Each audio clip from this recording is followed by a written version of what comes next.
pernyataan ideologis, pernyataan akidah. Sedangkan sholat, zakat, saum, dan haji itu adalah perilaku ideologis. Jadi orang yang mengikrarkan dua kalimat syahadat, kalau nggak sholat harus bertobat itu. Kalau nggak saum, kalau nggak zakat, kalau nggak haji padahal mampu, itu harus bertobat karena dia melanggar pernyataannya sendiri. Nah, saya sampaikan bahwa hari ini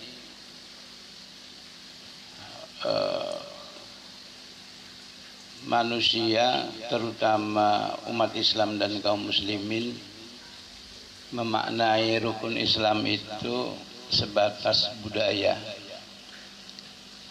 Jadi belum sampai ke ibadah, semuanya masih budaya. Misalnya orang itu dikatakan adalah muslim karena mengikrarkan dua kalimat syahadat,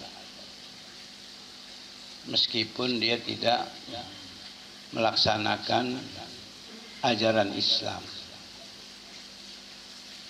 Ya, padahal mengikrarkan dua kalimat syahadat itu adalah pernyataan seseorang minta diakui bahwa dia itu orang yang memeluk Islam, gitu. Nah, jadi sekarang ini kenapa tidak ada masalah? Kenapa biasa-biasa aja? Kenapa tidak merasa bersalah dan berdosa, gitu ya? Karena orang itu memaknai dua kalimat syahadat hanya budaya. Gitu. Padahal kalau kita baca sejarah bahwa sahabat-sahabat Rasul setelah mengikrarkan dua kalimat syahadat terjadi revolusi dalam pribadinya. Dia tinggalkan semua kebiasaan lama menuju kebiasaan baru. Dia tinggalkan kehidupan zulumatul jahiliyah kepada nurul Islam, kepada cahaya Islam. Nah, sekarang ini orang ngaku muslim, tetapi masih dalam kebiasaan lamanya yang tidak sesuai dengan ajaran Islam, dan nggak merasa bersalah, nggak merasa berdosa. Nah ini, jadi kita melihat bahwa Islam hari ini diperlakukan sebagai budaya, bukan ibadah atau belum ibadah. Di zaman Rasulullah, orang setelah mengikrarkan dua kalimat syahadat karena mereka konsekuen dan konsisten, Allah menurunkan rahmatnya kepada orang per orang itu, sehingga dia yakin, seyakin-yakinnya akan kebenaran ajaran Islam. Ya. Dan sahabat-sahabat Rasul setelah dia mengikrarkan dua kalimat syahadat, dia ngajak orang lain. Kenapa dia ngajak orang lain? Ya karena dia menemukan sesuatu yang berbeda dan itu sangat baik, gitu. Ya, jadi boleh dibilang kalau kita mengikrarkan dua kalimat syahadat kemudian nggak ngajak orang lain, ini juga dipertanyakan, gitu ya. Nah, Jadi kelihatan benar bahwa itu budaya.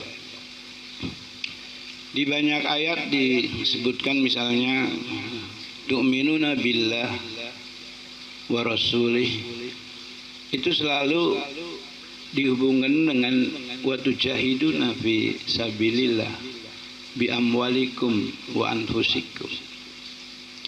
Jadi orang yang beriman kepada Allah dan Rasulnya, orang yang menyatakan keislamannya, itu bukti amal perbuatannya adalah berjuang di jalan Allah dan sanggup berkorban gitu ya, dengan diri dan hartanya.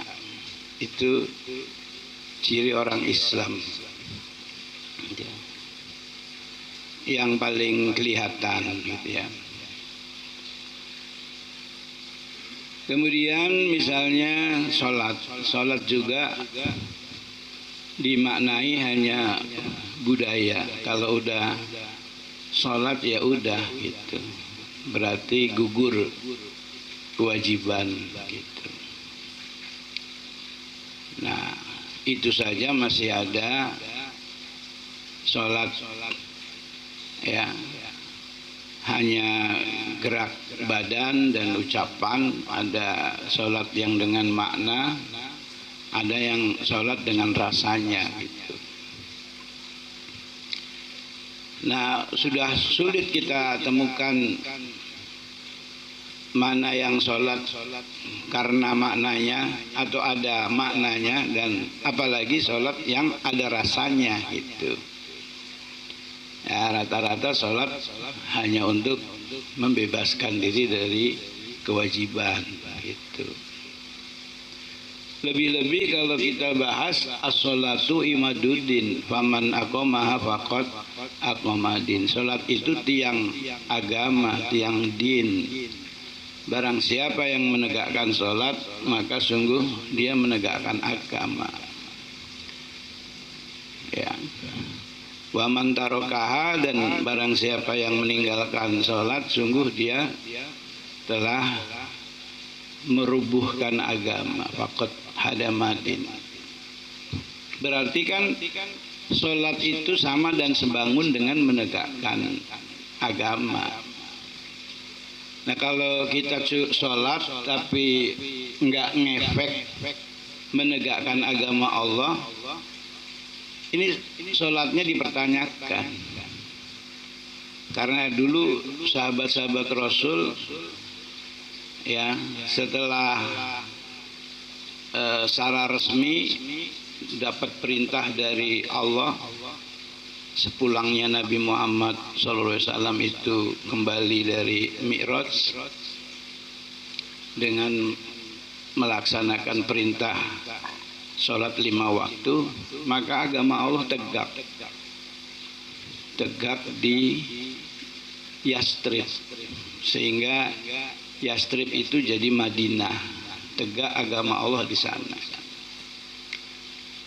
Nah kita sholat udah dari kapan ya gitu,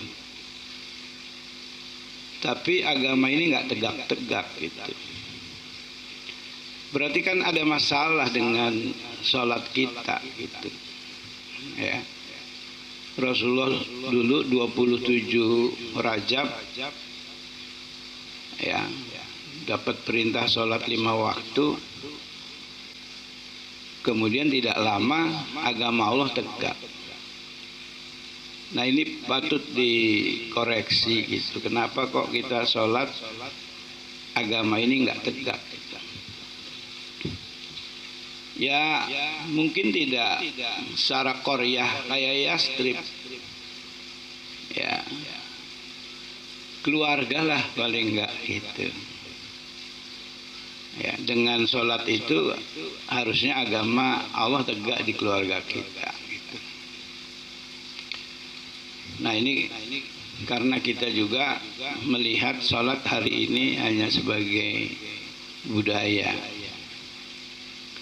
Harusnya dengan sholat dinullah agama Allah ini bisa ditegakkan gitu. Kemudian zakat pun juga begitu. Jadi masih budaya, kebudayaan aja, rutinitas tiap tahun atau tiap bulan bahwa Muslim gitu yang punya penghasilan harus mengeluarkan zakatnya untuk membersihkan diri gitu. Padahal kewajiban sholat dan zakat itu diletakkan pada satu kalimat di banyak ayat, yaitu tegakkan sholat dan tunaikan zakat gitu. Ini memberi gambaran bahwa nggak bisa kewajiban sholat dipisah daripada zakat. Nah, kalau kita ahli ekonomi, kita tahu bahwa zakat yang 8 asnaf itu adalah untuk membuat berlangsungnya kedaulatan ekonomi. Nabi pernah disindir sama Yahudi yang punya masa di Yastrib di Madinah. Diolok-olok karena zakat itu habis dibagikan ke mustahiknya, ke 8 asnaf. Kemudian Yahudi merasa lebih pintar karena dia bisa menghimpun dana zakat dari pengikutnya itu, kemudian diputar dan akhirnya jadi banyak. Dianggap dia berhasil. Kemudian dia punya banyak pengikut, banyak harta gitu. Dan dia merasa lebih bagus dari Rasulullah. Ya. Nah, beginilah cara orang memandang dengan pikiran. Sedangkan Rasulullah memandangnya dengan hatinya. Dia laksanakan agamanya, kemudian disampaikan kepada yang berhak. Sehingga 8 asnaf itu semua kebagian. Memang kemudian kas daripada zakat jadi kosong, habis. Ya, nah Allah kasih tahu bahwa orang yang kaya dan punya pengikut yang banyak itu bahaya di dalam menjalankan perintah agama. Bahayanya banyak. Orang yang nyembah harta ketahuan di situ ikut kepada yang hartanya banyak. Gitu. Nah, ternyata rahasianya ketika kas zakat itu habis dibagikan, ya jelas kalau pakai pikiran berarti kosong tuh, nggak ada hasilnya. Tapi ternyata dengan dibagikan itu, ekonomi di Yastrib itu bergerak, berputar, berjalan gitu. Jadi kedaulatan ekonomi negara Yastrib itu bisa hidup, sehingga agama Allah itu tegak di atas kedaulatan ekonomi negara Yastrib itu, negara Madinah. Nah, jadi hari ini yang terjadi ya zakat cuma dibagi-bagi sambil enggak dihubungkan dengan kedaulatan Islam.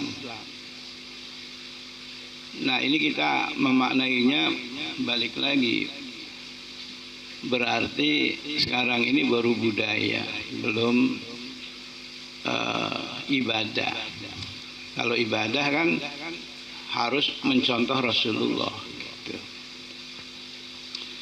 Sama saum juga begitu. Saum sekarang ini dimaknai dengan puasa dan berakhir dengan lebaran. Dan itu udah jadi budaya nasional. Ya. Sehingga pas lebaran ya semua pada pulang kampung gitu kan.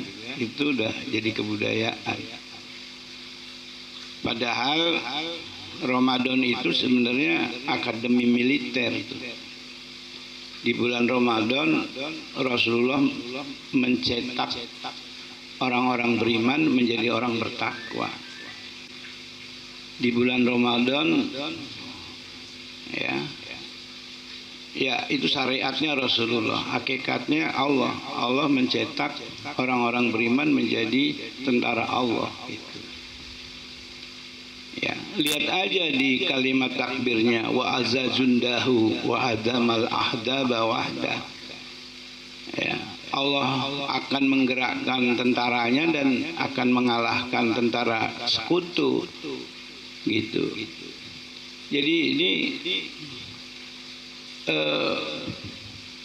hajat Allah gitu di bulan Ramadan itu untuk mencetak mujahid-mujahid fisabilillah gitu. Ya. Nah, sedangkan prakteknya ya tadi bukan saum berakhir dengan Idul Fitri gitu ya, tetapi puasa berakhir dengan Lebaran gitu. Nah, Idul Fitri itu di zaman Rasulullah itu adalah Futuh Mekah. Terjadi pada tanggal 1 Syawal itu Futuh Mekah tuh. Nah, kita kalau Rasulullah sholat dapat yastrib. Nah, Rasulullah berapa kali Ramadan kemudian Futuh Mekah. Nah, kita berapa kali Ramadan ya Islam nggak menang-menang di negeri kita ini gitu. Nah, tentu kalau kita simpulkan ya karena selama ini kita memaknai rukun Islam itu sebagai budaya, belum sebagai ibadah gitu.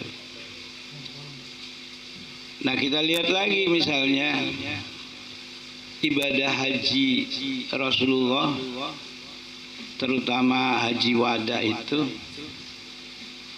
bukan hanya Mekah yang dimenangkan ya oleh Allah gitu, tetapi dengan haji itu dunia dikuasai oleh Islam. Ya, jadi kalau sekarang ini orang memaknai haji dengan ziarah, tamasya, jalan-jalan gitu ya. Sedangkan zaman dahulu itu ibadah haji itu syiarul Islam ke seluruh dunia gitu. Ya. Makanya di dalam Al-Quran itu disebutkan jika kamu dikepung oleh musuh. Ya, coba bayangkan orang pergi haji, mana ada sekarang dikepung sama musuh. Yang nggak akan dikepung oleh siapa-siapa karena nggak punya tujuan untuk mensiarkan Islam ke seluruh dunia gitu. Nah, ini fakta-fakta sejarah yang bisa kita temukan gitu ya, bahwa ya sangat menyedihkan karena hari ini Islam udah mengalami penurunan nilai-nilai yang begitu jauh. Yang tadinya ibadah dengan hasil-hasil yang jelas dan nyata gitu. Nah, tapi sekarang ini hanya berupa kebudayaan gitu. Sehingga nggak membuat orang-orang kafir itu takut. Bahkan dulu Rasulullah itu, orang kafir itu sebulan sebelum Rasulullah datang udah merasa takut gitu. Kalau sekarang udah datang banyak-banyak juga nggak ada yang ditakuti gitu ya. Karena hari ini kelihatannya cuma banyak saja jumlahnya, tapi kualitasnya belum kualitas ibadah gitu ya. Jadi sahabat-sahabat Rasul itu habis ikrar dua kalimat syahadat itu semangatnya itu semangat Futuh Mekah. Ketika perang udah dapat Yastrib, perang Badar. Perang Badar itu kan menang mutlak tuh Islam, tentara Islam. Tapi kenapa sahabat-sahabat nangis? Sahabat-sahabat nangis. Jadi man shoma Ramadana imanan wa ihtisaban. Ya, barang siapa yang saum di bulan Ramadan menghisap, menghitung. Menghitung itu maksudnya sahabat-sahabat itu setelah menghitung nangis. Karena target sahabat-sahabat Rasulullah dengan saum itu futuh Mekah. Ternyata perang Badar tanggal 17 Ramadan ya, itu enggak menghasilkan futuh Mekah. Padahal menang gilang gemilang, tapi sahabat-sahabat pada nangis. Kenapa nangis? Setelah dihisap oleh sahabat-sahabat itu disangkanya futuh, tapi kok enggak futuh gitu. Disangkanya menang, bisa membebaskan Mekah, ternyata tidak bisa. Ya. Disebutkan di situ barang siapa yang saum karena keimanan dan perhitungan gitu, walaupun belum sampai gufirullah gitu ya, diampuni dosanya.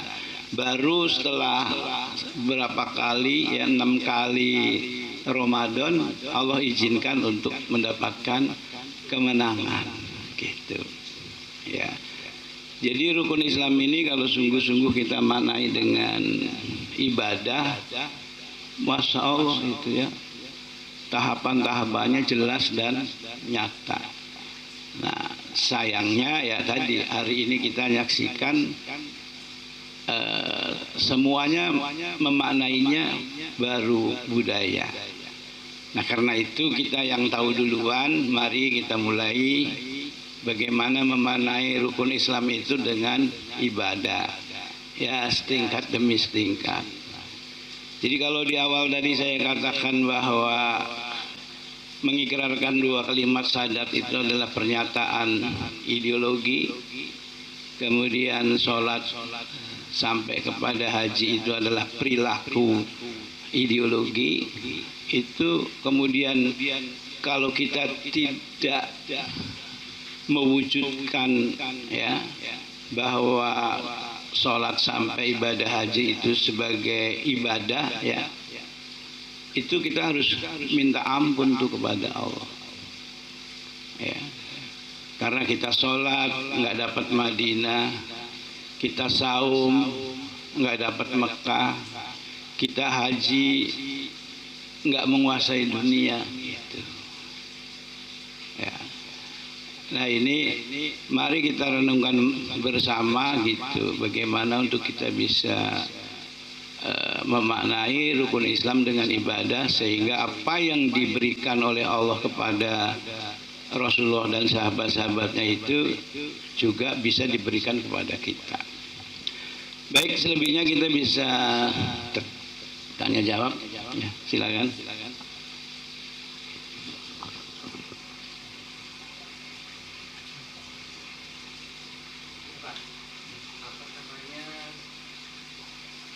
Islam itu berarti agama yang berideologi, Pak. Islam itu ideologi. Islam itu ideologi. Bisa diitukan nggak, Pak? Lebih rinci ideologi itu apa? Karena memang hari ini Indonesia itu ideologinya kan ideologi bukan Islam. Ya, ya. Ideologi itu dikatakan ideologi karena dia mengatur seluruh aspek kehidupan. Kalau dia tidak mengatur seluruh aspek kehidupan, dia bukan ideologi. Makanya Pancasila itu diperdebatkan tuh, terutama oleh Rocky Gerung. Dia memandang Pancasila bukan ideologi, tapi falsafah bangsa gitu, atau dasar negara gitu. Belum sampai kepada ideologi karena dia tidak mengatur seluruh aspek kehidupan gitu. Sedangkan Islam itu mengatur seluruh aspek kehidupan, dari mulai bangun tidur sampai tidur lagi gitu ya. Jadi langit dan bumi itu kerajaan Allah. Ya. Langit dan bumi itu kerajaan Allah. Berarti Islam itu adalah ideologi dari langit untuk di bumi gitu. Makanya disebutkan inna dina indallahil Islam. din yang diridhoi, yang diterima, yang diakui oleh Allah adalah dinul Islam. Jadi Islam itu adalah ideologi dari langit untuk di bumi itu. Jadi boleh dibilang agama di dunia ini ya agama Islam. Makanya semua manusia wajib beragama Islam hukumnya. Siapa manusia yang tidak mau beragama Islam itu melanggar peraturan kerajaan Allah yang ada di muka bumi. Gitu. Suka nggak suka, tahu nggak tahu, sadar nggak sadar, nerima atau nggak nerima, gitu ya. Bahwa Islam itu adalah agama dunia. Ya, asalnya dari langit, dari Allah Subhanahu wa taala untuk semua manusia, gitu. Ya, itulah ideologi, pengertian ideologi. Ya, alhamdulillah.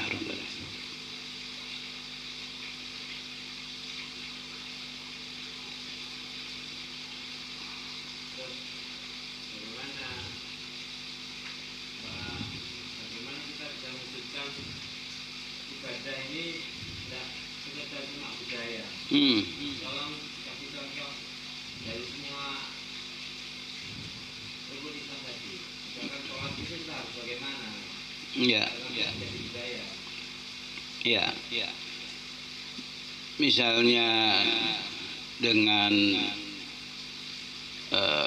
ikrar dua kalimat syahadat, kan konsekuensinya kita harus berla ilaha illallah Muhammad Rasulullah. Orang itu dikatakan Islam kan karena melaksanakan ajaran Islam. Kalau dia ngaku Islam tapi tidak melaksanakan ajaran Islam, dipertanyakan tuh pernyataannya. Ya. Kalau ditanya bagaimana, ya ayo kita mulai hari ini konsekuen dan konsisten dengan ajaran Islam. Jadi nggak cukup dengan teori, tapi harus dipraktekkan, gitu. Kemudian sholat itu adalah menegakkan agama. Karena sholat itu yang rangsangannya yang pokok itu adalah sholat berjamaah. Kalau tadi pernyataan itu pernyataan pribadi. Nah, sholat itu ngajak supaya manusia mau dilibatkan dalam gerakan menegakkan agama Allah itu. Yaitu sholat berjamaah. Kalau sholat itu menegakkan agama Allah, berarti sholat berjamaah menegakkan agama Allah dengan berjamaah, gitu. Berjamaah itu bukan sholat bersama. Ya. Kalau cerminan sholat itu harus terjadi dalam kehidupan yang nyata. Imam sholat ya imam kehidupan. Kalau orang berimam dan bermakmum dalam sholat kemudian nggak punya pemimpin dalam kehidupan sehari-hari, dipertanyakan juga tuh sholat berjamaahnya. Imam sholat itu ditunjuk untuk didengar dan ditaati. Maka imam dalam kehidupan sehari-hari pun ya prinsipnya untuk didengar dan ditaati, gitu. Ya, dan banyak lagi, gitu ya, dalam konteks mengambil hikmah dan ajaran daripada sholat berjamaah. Ya, bahkan itu bisa sampai dalam berbangsa dan bernegara, gitu. Ya. Nah, jadi ya kalau kita mau benar-benar menegakkan sholat secara berjamaah, gitu ya. Jadi harus terjadi kehidupan sholat berjamaah itu dalam kehidupan kita sehari-hari, gitu ya. Misalnya ada shop, maka berjamaah juga dalam kehidupan sehari-hari ada shop-shopnya atau ada barisan-barisannya. Ketika itu tidak kita lakukan, ada pertanyaan tuh. Bahkan sop-sop juga bisa diartikan sop perdagangan, ya, sop pertanian, ya, sop guru, ya. Ya, semuanya itu harus bersap-sap gitu. Harus diatur gitu, harus tertib gitu. Ya. Nah, setidaknya ya kita tegakkan dalam rumah tangga kita dulu gitu ya. Kan kepala rumah tangga sebagai imamnya, istri dan anak-anak sebagai makmumnya. Ya, berarti kepala rumah tangga itu imam rumah tangga, jadi dia harus didengar dan ditaati gitu. Ya, tetapi kepala rumah tangga juga harus menggunakan kebenaran untuk memimpin rumah tangganya. Jadi ada tawasau bil haq, tawasau bis sober. Maksudnya kalau pemimpin harus menggunakan kebenaran, kalau bawahan harus sabar dalam mentaati kebenaran itu gitu. Nah, kalau ini terjadi dalam kehidupan rumah tangga, insya Allah tuh rumah tangga itu akan bahagia gitu. Ya, akan turun rahmat, ya, jadi sakinah, mawadah, warahmah. Bahkan lebih dari itu mungkin keberkahan, ya, barokah gitu. Ya. Nah, dan seterusnya lah gitu ya, sampai bagaimana kedaulatan ekonomi bisa ditegakkan, bagaimana produksi mujahid bisa dijalankan sehingga setiap tahun itu harusnya tambah banyak tuh tentara Allah di muka bumi gitu. Dan itu tujuannya tadi kalau kita lihat poin-poinnya, mendapat Yastrib jadi Madinah, Mekah jadi Haramain, ya, kemudian haji itu sampai faktanya Umar bin Khattab membebaskan Palestina, ya, atau dunia dikuasai oleh Islam gitu. Ya, alhamdulillah.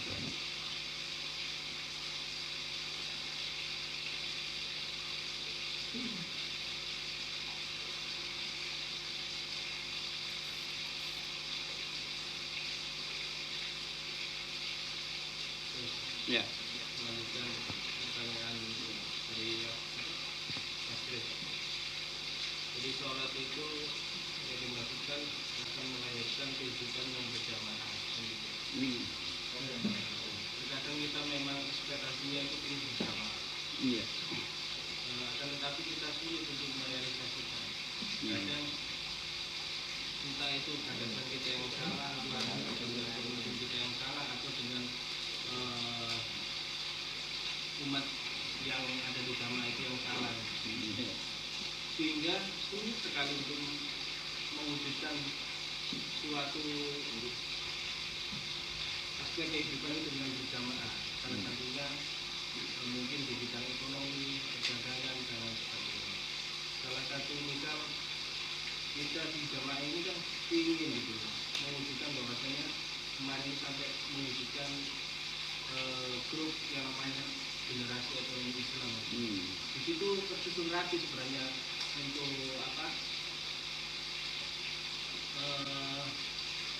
rancangan-rancangan yang mau kita jalani gitu. Cuma terkadang kita sudah melakukan itu, jamaah kita nggak mendukung. Terkadang di situ. Nah, gimana caranya biar kita itu berjamaah seperti layaknya kita sholat gitu. Biar terangsang kita. Ya, alhamdulillah. Logika sederhananya begini. Kalau orang itu nggak lulus kelas 1, mungkin nggak dia bisa menyelesaikan ujian kelas 2. Ya. Kalau orang nggak lulus ujian kelas 2, mungkin nggak dia bisa menyelesaikan ujian kelas 3 gitu. Nah, kita ini kenapa mengalami kegagalan-kegagalan? Nah, tadi ada lompatan-lompatan yang seharusnya belum kita lakukan. Ya, misalnya kita maunya langsung kelas 3, padahal kelas 1 sama kelas 2-nya belum, gitu. Ini fakta gitu ya. Rasulullah itu membangun tauhid, ya, umat Islam atau sahabat-sahabatnya itu 13 tahun. 13 tahun itu melulu tauhid. Ya, melulu urusan daleman. Ya. Melulu urusan batin gitu. Nah, jadi kita harus clear, ya nggak usah ngelihat orang lain. Artinya saya ini harus benar-benar muslim gitu. Ya, saya ini harus benar-benar muslim, artinya saya ini adalah muslim yang taat kepada Allah dan Rasulnya gitu. Itu nomor 1. Ya, kalau kita udah taat beragama, kemudian kita berumah tangga yang terdiri dari laki-laki muslim, perempuan muslimah dengan keyakinan yang sama, ya, siap menjalankan ajaran Islam di rumah tangga itu gitu ya.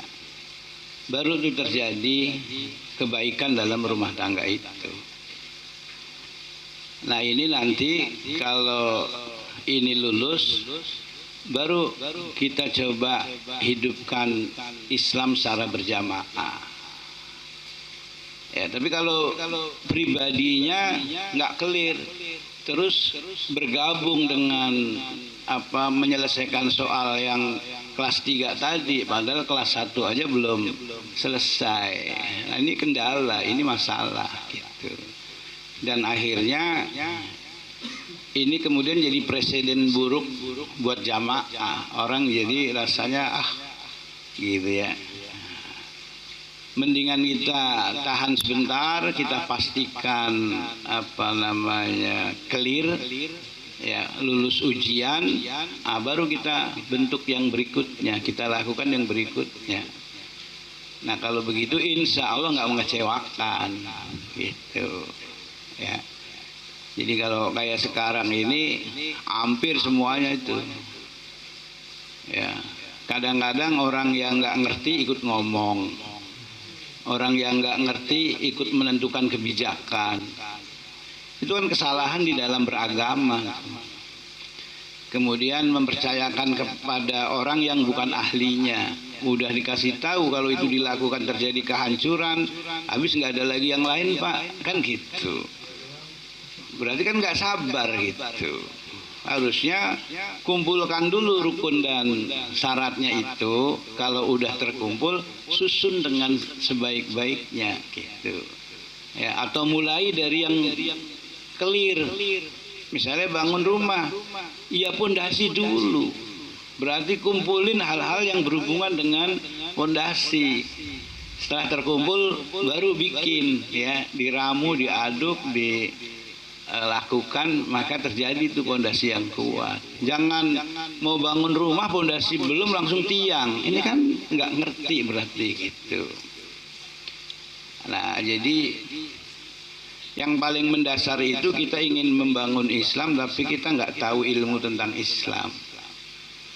Ya, buktinya apa? Misalnya kita tahu Quran yang menjadi sebab-sebab kemuliaan, tapi kita nggak pernah pengen mendalami Al-Quran gitu. Ini kan aneh gitu. Ya, harusnya setiap hari itu. Kita lihat Ali bin Abi Thalib itu 4 hari sekali tuh khatam Quran tuh. Itu dengan kualitas paham. Ya, dan tahu cara mengerjakannya, itu saja kayak gitu. Nah, kita kan gitu, jauh banget dilihat dari sisi itu gitu. Padahal itu juga manusia, kita juga manusia. Allah beri kesempatan yang sama buat kita sebagaimana Allah beri kesempatan kepada sahabat-sahabat Rasul gitu ya. Jadi ayo boleh jangan trauma, jangan putus asa, mulai lagi gitu.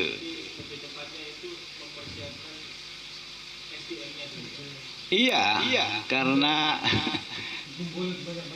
iya, pokok masalahnya itu kita kurang sumber daya insani, ya. Sumber daya manusianya itu nggak ada.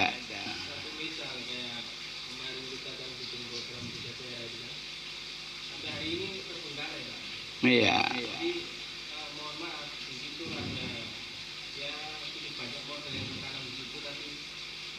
Iya. Itu kan masuk kategori innal ajala minas syaiton.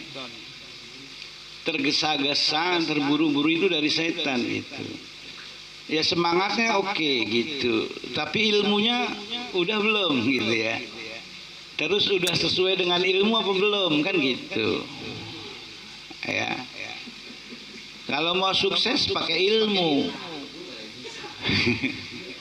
Nah ilmunya belum ada, maunya sukses. Syarat untuk suksesnya enggak dicukupi. Bagaimana mau sukses? Ya nggak mungkin lah gitu. Ya, gitu. Ya.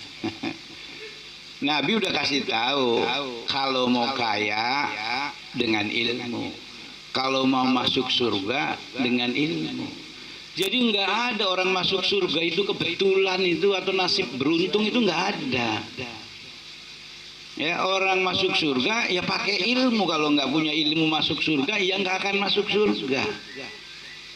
Ya orang mau sukses dalam usaha ya pakai ilmu. Kalau nggak pakai ilmu ya nggak bakal sukses. Gitu. Nah coba itu di evaluasi gitu ya.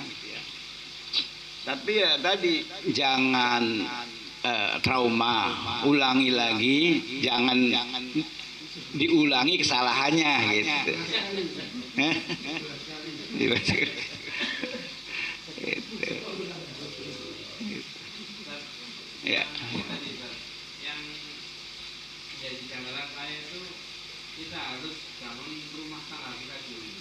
Ya. Kalau step-by-stepnya itu kita harus nunggu tentramnya rumah tangga ini. Kan tentram rumah tangga juga banyak faktornya, dari pendapatan kita, dari bahan keilmuan kita. Atau kita harus nunggu itu dulu kan? Untuk step berikutnya. Step berikutnya bisa, yang penting terkendali. Walaupun belum selesai tapi terkendali. Artinya bahwa kita ini punya banyak soal, tapi soal itu harus selesai dalam waktu yang bersamaan.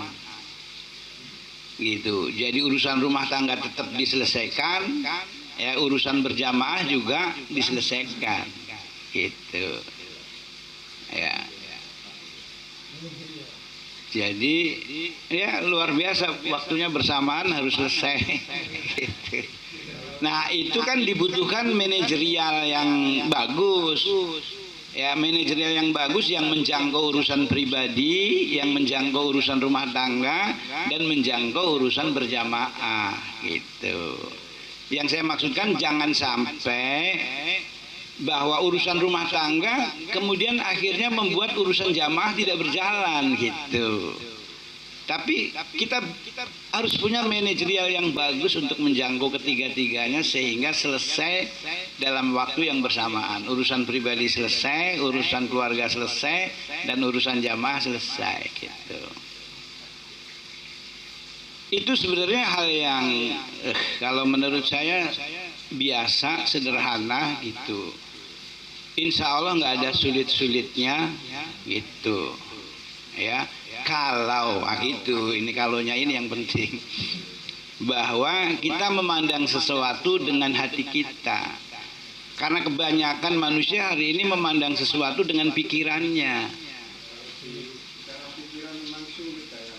Iya, kan karena pakai pikiran. Tapi kalau pakai hati sebenarnya kayak begini. anak kecil sama anak remaja. Kalau saya analogikan, anak kecil itu yang pakai pikiran, anak remaja yang pakai hati. Anak kecil itu kalau ngerjain soal matematika, pusingnya setengah mati kan? Tapi kalau anak remaja mungkin ketawa-ketawa, senyum-senyum. Bahkan timbang begitu aja, pusingnya setengah mati. Itu karena kelasnya, karena levelnya. Sedangkan kita manusia itu dikasih perlengkapan tidak hanya otak, tapi juga ada hati. Kenapa nggak mau naik tingkat gitu loh, masuk ke dalam hati kita sehingga soal apapun akan mudah diselesaikan. Karena soal itu aslinya cuma jasad dan otak gitu. Kita ini diuji oleh Allah cuma dengan jasad dan otak. Nah kalau kita udah masuk ke dalam hati, berarti kita udah nggak akan udah keluar dari persoalan. Kalau kita udah bisa keluar dari persoalan, ya apa yang tidak bisa diselesaikan? Ya, jadi keberanian kita naik ya, selama ini kan kita turun ke otak, turun ke jasad, bahkan gelundung keluar gitu ya. Nah ini harus mulai berani manjat naik sampai ke dalam hati kita sendiri. Nanti semuanya serba terang, semuanya serba jelas. Biarpun 1000 persoalan itu akan tersusun dalam waktu cepat, mana yang harus didahulukan gitu, mana yang harus dibelakangkan. Nah kadang-kadang kita baru menentukan mana yang harus didulukan aja salah milih. Ya, padahal salah milih itu ada resikonya gitu. Ya. Nah itu harusnya ayo kita naiklah gitu. Kalau misalnya tadi kalau anak kecil sama anak kecil ya pasti ribut. Kan banyak anak kecil pada ribut kan. Padahal anak kecil tuh ributnya apa sih? Ya ributnya paling makanan. Ya kalau anak mainan. Kalau anak kita udah gede paling kita bilang ya oleh timbang begitu aja, tapi itu masalah banget buat mereka gitu. Ya. Nah, ayo kita naik ke level yang lebih tinggi supaya masalah itu bukan masalah gitu. Ya.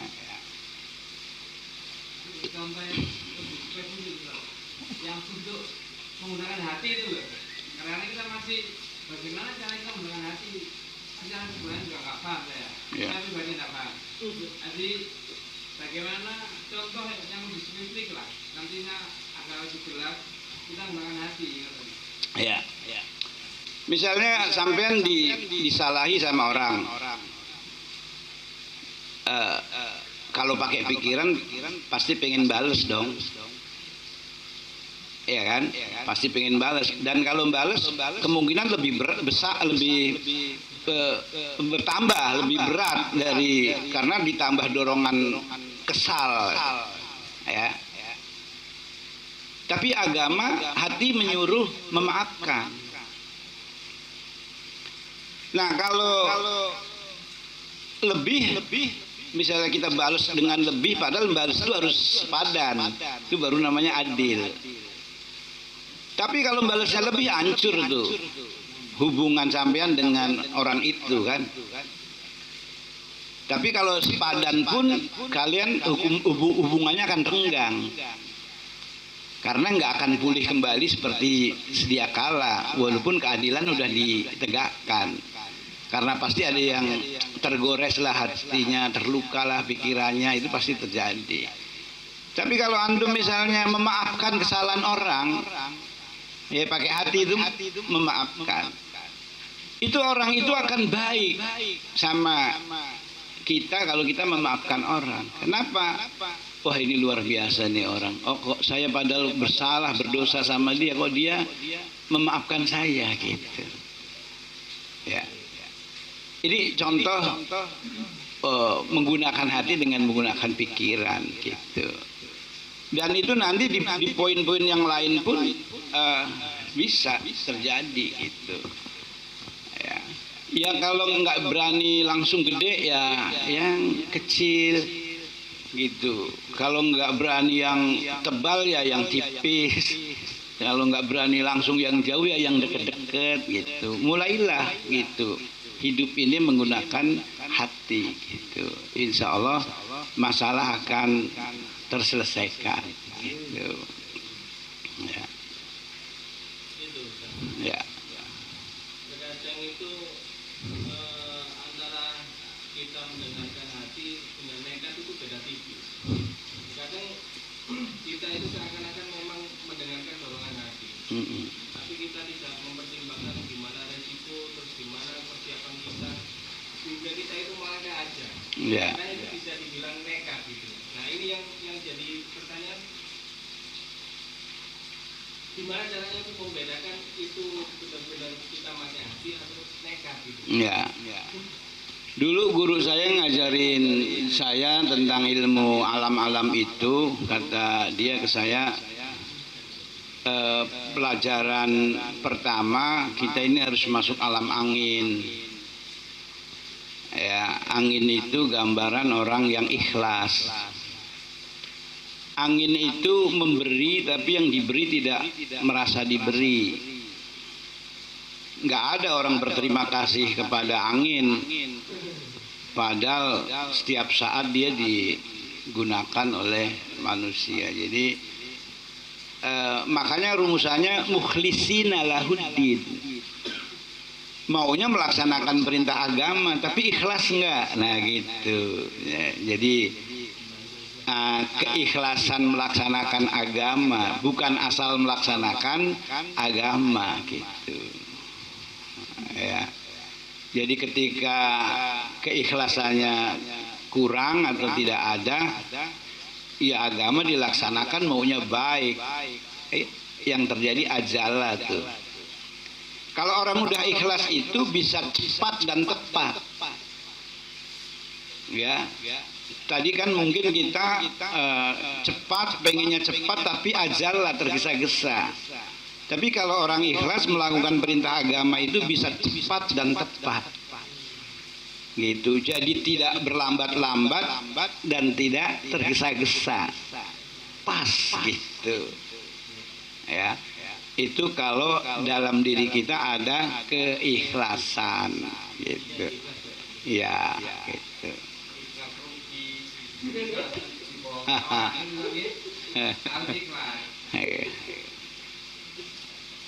Nah, sekarang begini misalnya, orang ikhlas nggak bisa ditipu oleh setan, nggak bisa diganggu oleh setan.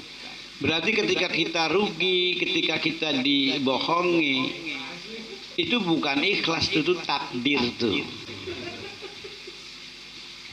Ya, kita ditakdirkan melakukan kesalahan atau melakukan sesuatu yang buruk. Kenapa? Ya, kok orang Islam masih bisa dibohongi gitu. Ya. Nah, itu harus istighfar Pak Priyo gitu, yang kayak gitu. Harus banyak istighfar. Gitu.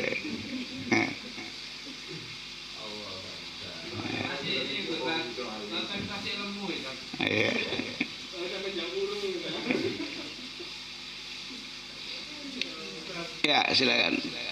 Jika umat Islam mempunyai Merkuri cahaya perintahkan Rasulullah Muhammad yang sedia. Ya. Tapi seiring berlambatnya, seiring berjalannya waktu, seolah-olah kita itu kehilangan figur cahaya Rasulullah Muhammad ini. Iya. Apakah karena kita itu untuk melihat figur sekarang ini, kadang kita itu terlihat mungkin ya golongan dulu, bukan golonganku, nggak kita bisa jadikan dia figur. Iya. Kenapa kok kita itu semakin jauh dari Rasulullah? Iya. Semakin jauh hari ini kita untuk melihat figur yang mana yang harus Iya. kita raih. Di satu sisi kita butuh seorang figur baik di lingkungan keluarga kita sendiri sebagai ayah, untuk kita jadikan inspirasi kita kepada anak. Iya. Dan kita kembangkan lagi figur kita, siapa di dalam kita ini yang jadikan figur yang kiranya bisa menyelamatkan diri dan keluarga kita. Iya. Kita Ya. Sekarang antum semua kan udah berapa kali itu sholat ya kalau dihitung. Waktu tahiyat akhir tuh atau at-tahiyat itu, at-tashahhud itu, kan di situ at-tahiyatul mubarakatus sholawatut thayyibatul lillah. Tahu nggak itu pernyataan siapa tuh? Itu pernyataan Nabi Muhammad. Ketika Nabi Muhammad sampai ke alam ketuhanan Allah. Kemudian Assalamualaikum ayuhan nabi wa rahmatullahi wa barakatuh. Itu pernyataan siapa? Itu pernyataan Allah Subhanahu wa taala untuk Nabi Muhammad sallallahu alaihi wasallam. Kemudian Nabi kita melanjutkan Assalamu alaina wa ala ibadillahi sholihin. Ya Allah, selamat juga atas kami, maksudnya Rasul dan sahabat-sahabatnya. Wa ala ibadillahi sholihin itu berarti pengikutnya di masa yang akan datang. Pertanyaannya, apakah ketika sekarang begini, Allah menggunakan lidah ini untuk mengatakan Assalamualaikum ayuhan nabi wa rahmatullahi wa barakatuh. Rasulullah juga menggunakan lidah ini ya untuk mengatakan ya Assalamualaikum wa ala ibadillahi sholihin. Nah, pernyataan kita yang sesungguhnya itu adalah Ashhadu alla ilaha illallah wa ashhadu anna Muhammad dan abduhu wa rasuluh. Kan aneh kalau kita sholat kita nggak meyakini ada zat wajibul wujud yaitu Allah Subhanahu wa taala, dan kita nggak meyakini bertemu dengan Rasulullah ya, Nur Muhammad. Nur Muhammad itu adalah Asmaul Husna gitu. Ya. Jadi sebenarnya kita menyembah siapa kalau gitu? Kalau kita dalam sholat nggak ketemu Allah Subhanahu wa taala gitu. Ya. Nah, sebenarnya setiap diri kita ini punya potensi. Jangan lagi yang kita jelaskan dari sisi sholat gitu ya. Sedangkan ada orang bertanya kepada Rasulullah, ya Rasulullah, itu pas ketemu kamu mempertanyakan, iya ya Rasulullah gitu. Kata Rasulullah, tanyakanlah kepada hatimu gitu. Jadi sebenarnya kalau kita clear masalah ini, walaupun tanpa figur istilahnya gitu ya, karena figur itu sebenarnya sudah ada, yaitu Rasulullah sendiri, walaupun sekarang nggak dilihat oleh mata gitu, tapi sifatnya kan kita bisa saksikan dengan hati kita gitu ya. Sifat sidik, amanah, tabligh, fatonah gitu. Nah, jadi sesungguhnya ketika kita lagi sholat itu, ruhani kita lagi mi'raj bertemu dengan Allah Subhanahu wa taala. Itu dibuka di alam ketuhanan Allah, dan ketika kita turun ya, kenapa kita masih harus Allahumma sholli ala Muhammad wa ali Muhammad kama shollaita ala Ibrahim wa ala Ibrahim? Itu kita minta nanti kalau udah turun lagi ke dunia itu minta dihubungkan ya gerakan kita ini sebagaimana Rasulullah dihubungkan dengan Nabi Ibrahim gitu ya. Jadi jangan putus asa atau kayaknya kita nggak nemu jalan gitu. Begini saja, itu kita kelirkan sholat kita itu. Nanti kalau kita udah bisa merasakan ya bahwa kita sedang berhadapan dengan Allah, kita sedang berhadapan dengan Rasulullah, dengan nggak mungkin zatnya kan ya, tapi dengan sifat-sifatnya itu gitu. Insya Allah nanti antum baca apa aja dimudahkan untuk memahaminya ya. Baca apa aja, yang mana aja. Misalnya gini, Orang berilmu walaupun ilmunya banyak belum tentu dia paham. Maka doanya itu Robbi zidni ilma warzuqni fahma. Jadi banyak ilmu belum tentu dapat rezeki paham. Kalau orang dapat rezeki paham, dia bisa nyusun tuh ilmu yang berantakan menjadi rapi, itu urut 1, 2, 3 sampai berapapun bisa diurut dengan baik gitu. Itu orang yang udah dapat rezeki paham. Tapi ya tadi, kalau kita udah bisa mengenali diri kita yang sesungguhnya, kita udah sadar sebagai makhluk rohani gitu ya, insya Allah tadi baca sahabat-sahabat itu soal syariat Islam kurang, tapi paling mudah diluruskan. Tapi yang tidak dipunyai oleh yang lain itu adalah tauhid. Tauhidnya yang sempurna, yang luar biasa itu. Makanya ayo kita sempurnakan tauhid kita, insya Allah nanti kita memahami apapun dimudahkan. Ya, sehingga apa, kalau semuanya udah jelas, pegang ini berhasil, pegang itu sukses gitu. Yang ini menang, yang itu untung gitu. Itu kalau kita udah terbuka mata hati kita gitu. Kalau kita udah bisa memandang dengan agama gitu. Ya, jadi insya Allah ada jalannya gitu. Ya, alhamdulillah. Ya. Saya ingin kan kalimatnya wa ma arsalnaka illa rahmatan lil alamin. Ya. Terus ada dikaitkan dengan la ikraha fiddin. Ya. Cuma kok ada bahasanya inna dina indallahil Islam. Cuma saya pernah dengar dari seorang ulama itu, berhentinya itu memang apakah di budaya atau memang belum diteruskan, sehingga dia bilang kita puasa nggak dilarang, sholat nggak dilarang, haji juga berulang kali nggak dilarang, sehingga konsekuensi apa yang di zamannya Rasulullah dengan yang di sini itu berbeda, Pak. Maknanya Rasulullah itu kan menemukan banyak apa ya, ibaratnya kayak perang Badar, perang Uhud dan perang yang lainnya. Ya. Apakah itu berkaitan dengan apa, Pak ya, memaknai rukun Islam yang kelima tadi? Ya. Jadi jangan salah bahwa pada zaman Nabi Muhammad itu tiap tahun juga ada ibadah haji, ada haji.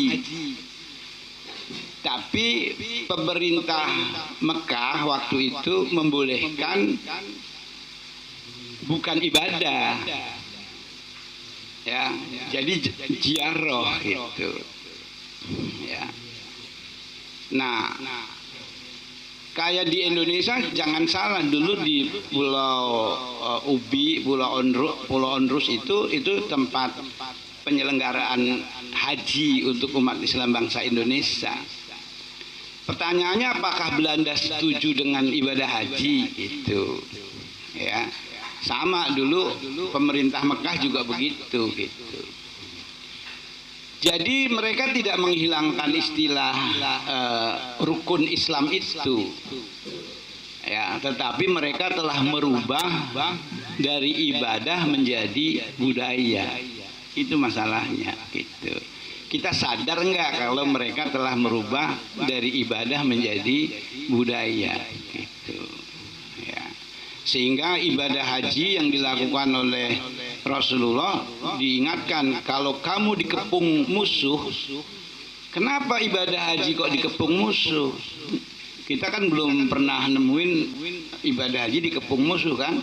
Ya karena Rasulullah tujuannya mau mengembalikan regulasi ibadah haji itu bernilai ibadah seperti milahnya Nabi Ibrahim. Kalau ibadah haji dalam konteks ziarah, monggo, nggak ada masalah gitu.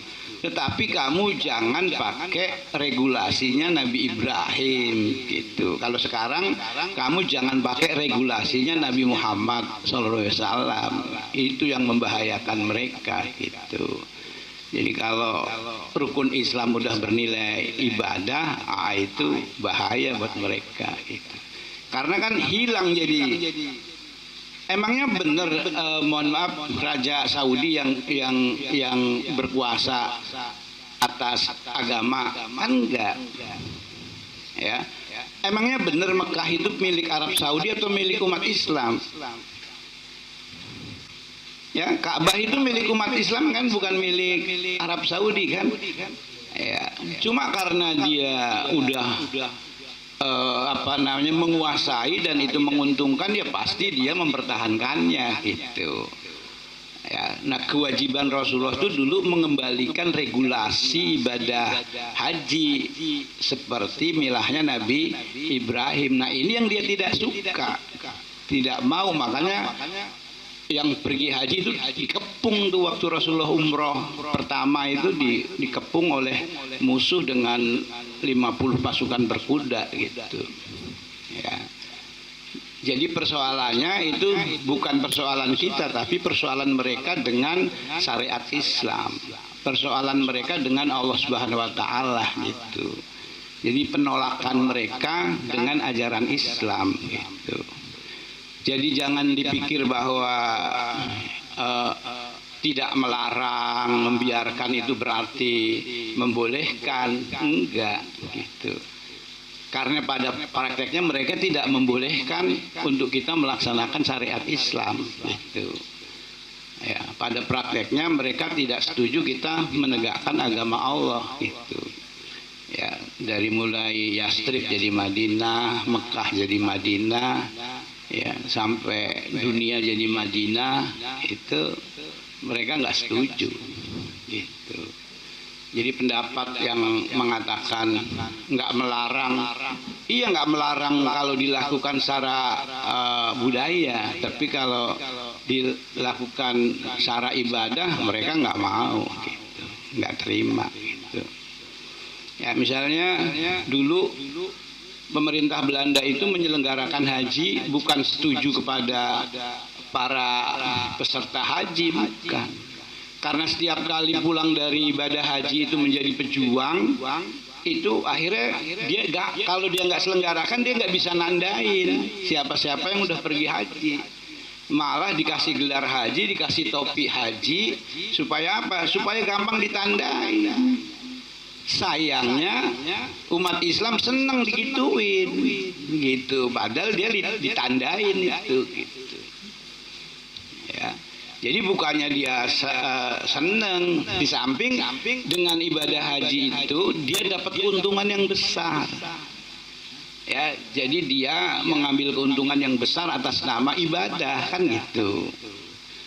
Ya, berarti itu memakan harta manusia dengan cara yang batil tuh. Ya. Nah itu ya, jadi bolehnya itu bukan berarti dia setuju. Ya setujunya hanya karena kalau itu budaya, kalau ibadah memang enggak setuju. Ya alhamdulillah.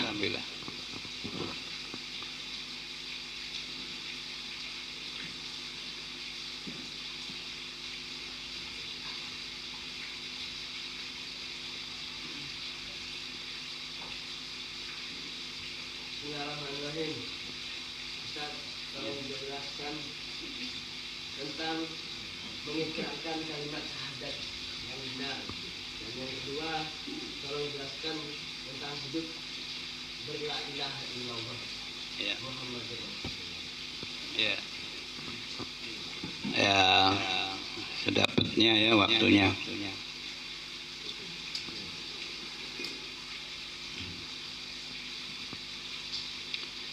Jadi la ilaha illallah itu ada 3 artinya yang pokok gitu ya. Pertama, Allah sebagai raja. Jadi tidak ada raja kecuali Allah gitu. La ilaha illallah gitu ya.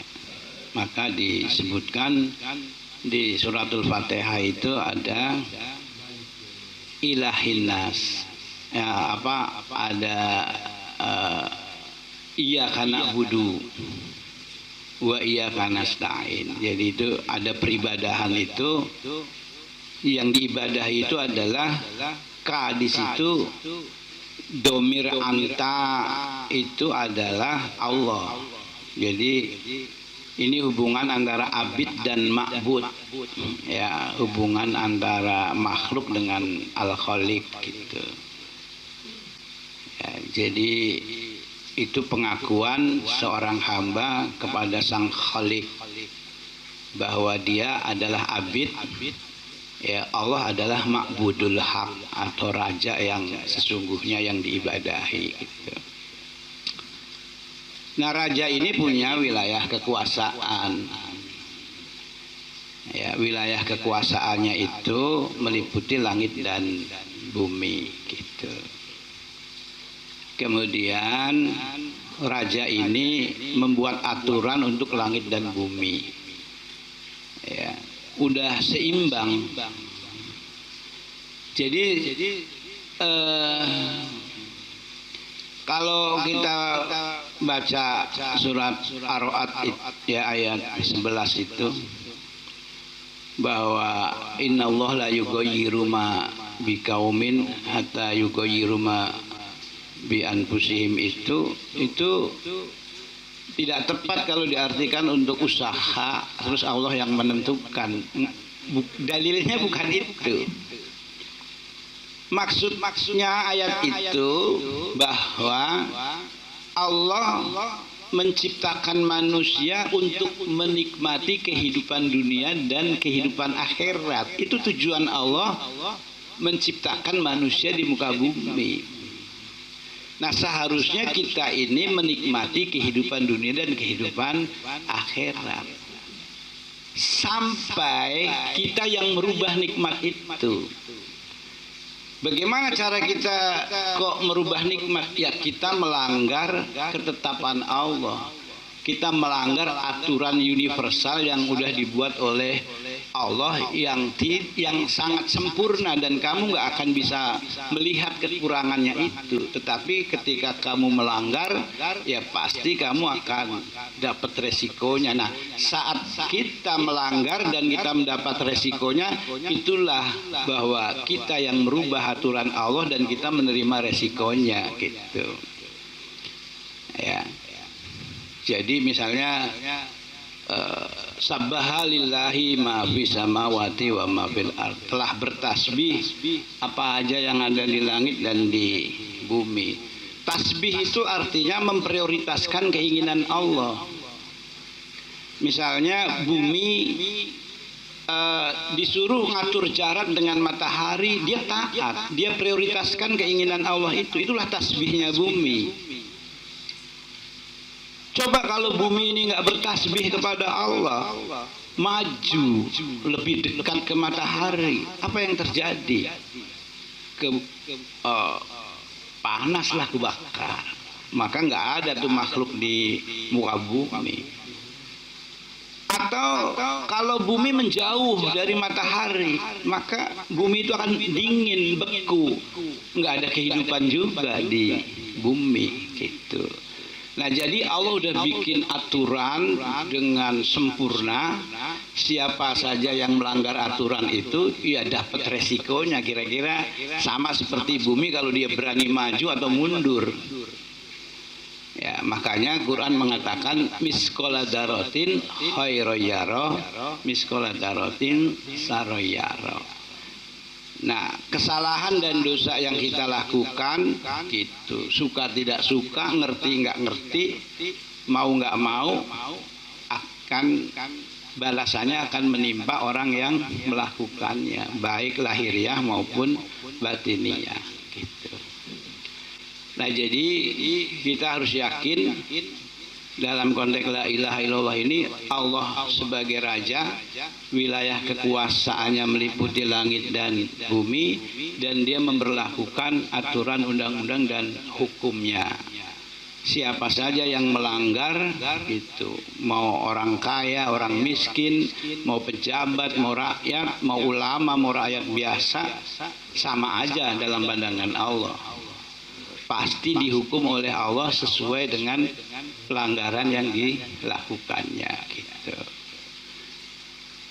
Nah, ini harus diyakini oleh orang yang menyatakan la ilaha illallah gitu. Ya. Ya, belum lagi kalau kita lihat misalnya fakta-fakta. Ada nggak orang yang oleh Allah dihukum secara perorangan? Ya ada. Keluarga yang dihukum oleh Allah? Ya ada. Masyarakat yang dihukum oleh Allah? Ada juga. Bangsa yang dihukum oleh Allah? Ada. Bahkan dulu manusia sedunia pernah dihukum oleh Allah karena menolak misi risalah Nabi Nuh alaihissalam, sehingga didatangkan banjir, air bah gitu, menggenangi seluruh permukaan bumi.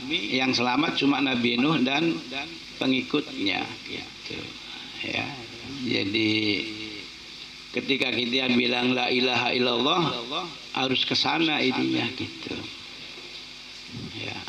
Nah, Allah sebagai raja mengutus manusia untuk menyampaikan misi risalah itu. Nah, kemudian disebut sebagai rasul gitu. Nah, kalau orang itu nggak percaya, manusia nggak percaya kepada rasul, ya sama aja dia nggak percaya kepada yang mengutus gitu ya. Ya, makanya kalau nerima rasul sama aja nerima Allah gitu. Ya, taat kepada rasul sama aja taat kepada Allah gitu. Ya. Nah, itu yang pertama gitu ya. Untuk la ilaha illallah gitu dan Muhammad Rasulullah gitu. Ya, alhamdulillah. Masih panjang sih kalau nanti ada apa? Boleh, harus kurang puas dan jangan puas, karena saya juga bukan orang yang bisa memberi kepuasan gitu. Ya, gitu. Ya, alhamdulillah.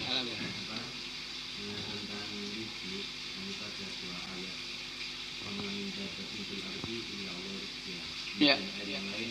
Ya. Ya. Kadang kita ini sering apa ya?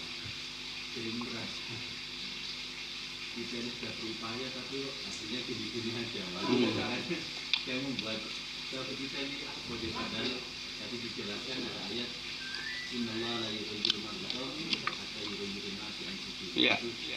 Supaya memantapkan hati kita, apalagi mungkin kondisi ekonomi kan gitu ya. Kita sudah berupaya semaksimal mungkin, tapi iya ya, kira-kira apa ini yang salah?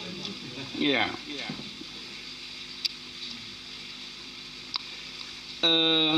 Begini, orang dalam memperoleh rezeki itu ada 3. Jadi ada dengan cara yang salah dapat juga rezeki, ada dengan cara diam juga dapat rezeki, dan dengan cara berusaha dapat juga rezeki. Tetapi nilainya yang berbeda. Kalau mengambil rezeki itu dengan cara salah, ya berdosa. Kalau mengambil rezeki dengan cara berdiam diri, ya nggak dapat pahala. Ya kayak binatang itu kan nggak dapat pahala kan, padahal dia berusaha terbang sono kemari nyari rezeki, dia dapat gitu. Tapi manusia bisa berusaha. Nah, usahanya inilah yang dinilai gitu. Jadi yakinlah bahwa kita itu nggak akan mati sebelum jatah rezeki kita turun semua. Ya. Terus dari mana kita punya alasan khawatir nggak dapat rezeki? Ya. Nah, yang penting bahwa kita harus mencari nilai yang baik ya dengan berusaha, kemudian bertawakal kepada Allah gitu. Ya. Ada ikhwan datang ke saya, Pak, saya heran sama Bapak gitu. Emang kenapa? anak bapak kan lebih banyak dari saya. Kok saya nggak ngelihat bapak kayak sedih, murung gitu ya? Kok kayaknya enak-enak aja gitu, santai aja gitu, ya. Nah itu karena berapa kali dia nanya gitu, dan dia ngasih tahu, anak saya 6 Pak, penghasilan saya sehari cuma 20.000 karena lagi sulit kayak gini gitu kan. Terus saya tanya, lah kamu selama ini mencukupinya bagaimana? Ya alhamdulillah Pak, ada aja Pak. Ya itulah cara Allah ngurusin kamu, ngasih rezeki kepada kamu gitu loh. Ya, kenapa harus pusing? Ya rezeki itu udah pasti. Nggak akan mati seseorang sebelum jatah rezekinya diberikan semua. Gitu. Ya. Jadi ayo gitu kan. Kalau saya lebih penting, yang penting ibadah. Saya hidup di sini bukan mau saya kok. Dia minta saya di sini ini ibadah kepada dia kok. Nggak mungkin dong saya nggak dicukupi rezekinya, betul nggak? Nah gitu. Jadi kalau kita yakin, yang belum jelas itu kita ini benar-benar beribadah kepada Allah apa belum? Tapi rezeki mah udah pasti dapat. Buktinya sampai ke sini itu kan karena rezeki Allah. Iya kan? Gitu. Tapi aneh, manusia ini senang bicara soal rezeki yang udah pasti. Gitu. Tapi enggak bicara soal pentingnya ibadah. Apalagi kalau tadi udah kita buka mana budaya, mana ibadah. Waduh. Ternyata selama ini kita belum beribadah dengan benar gitu kan. Padahal janji Allah, barang siapa yang sibuk beribadah kepadaku gitu ya, waktunya habis buat ibadah, kemudian Allah akan tetap mencukupinya. Tapi siapa yang sibuk dengan urusan dunia, udah kerja keras gitu ya, belum tentu mencukupinya. Itu. Nah, udah sekarang konsentrasi ya, mulai tadi kalau kita pakai agama ya tadi, ini jalan keluar, bismillah, ibadah karena Allah. Saya itu misalnya nyapu lantai di rumah aja, itu niatan saya menjadi pegawainya Allah tuh, menjadi pekerjanya Allah. Ya karena memang waktu saya sisanya cuma buat nyapu. Ya. Tapi apakah kemudian Allah nggak bayar tuh saya sebagai pekerjanya? Ya dia kalau membayar saya dikit, banyak banget buat saya. Betul nggak? Makanya jangan minta banyak-banyak sama Allah, minta tuh dikit aja gitu.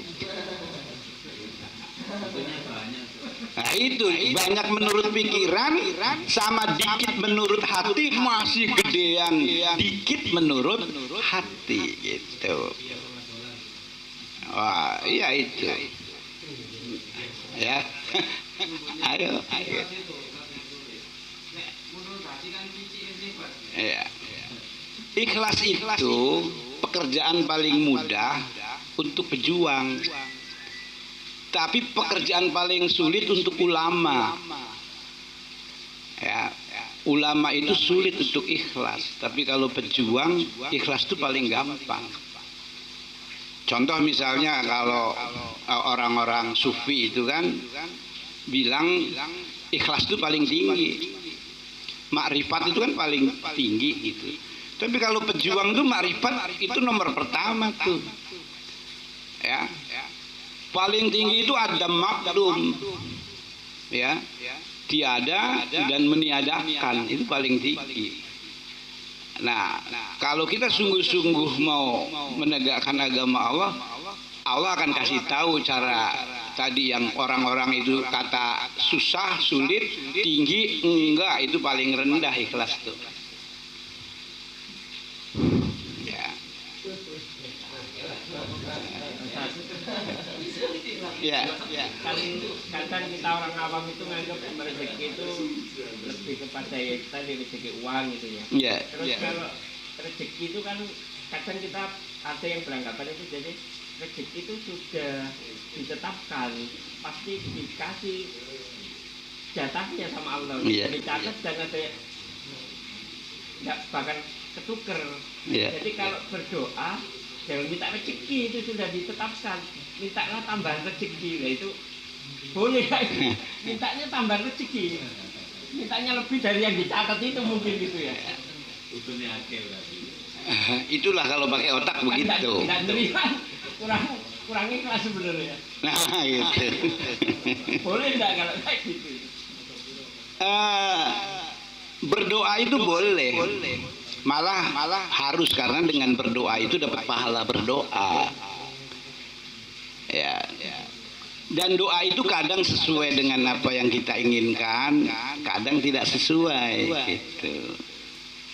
Tapi semua doa itu pasti dikabulkan oleh Allah dalam 3 keadaan. Bisa sesuai dengan apa yang kita inginkan, bisa diganti dengan yang lain, dan bisa ditunda nanti di akhirat. Jadi berdoa aja gitu.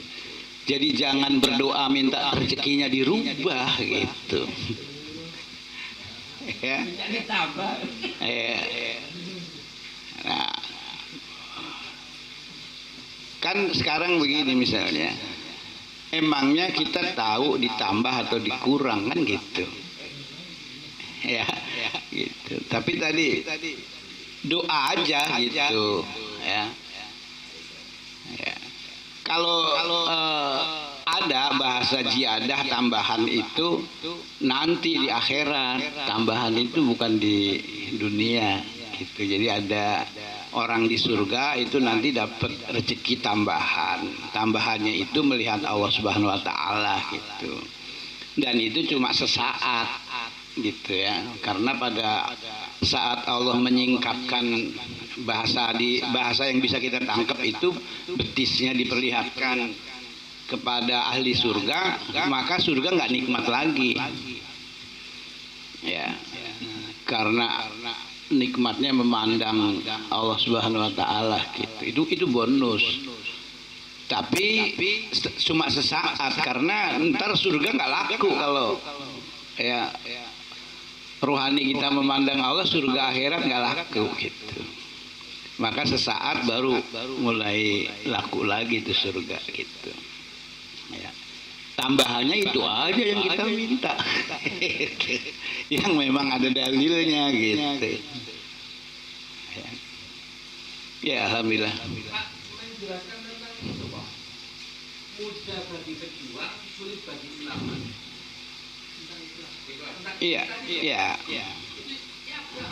Iya, harus kan.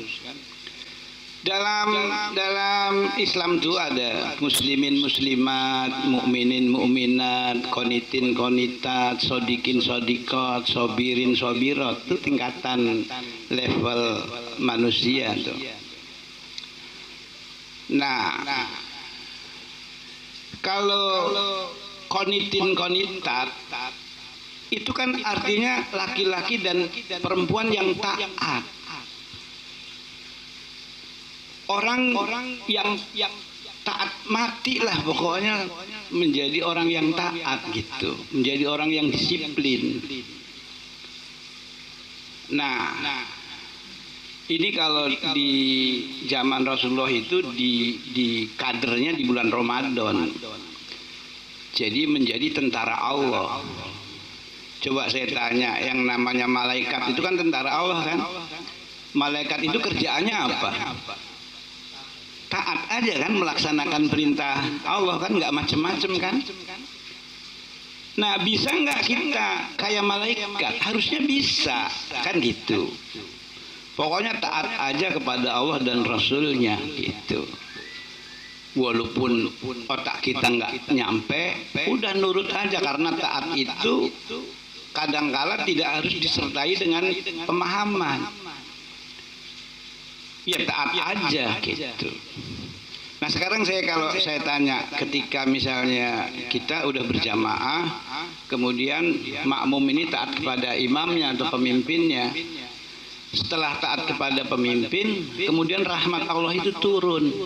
Setelah taat kepada pemimpin yang dia taat kepada Allah dan Rasulnya, rahmat Allah turun.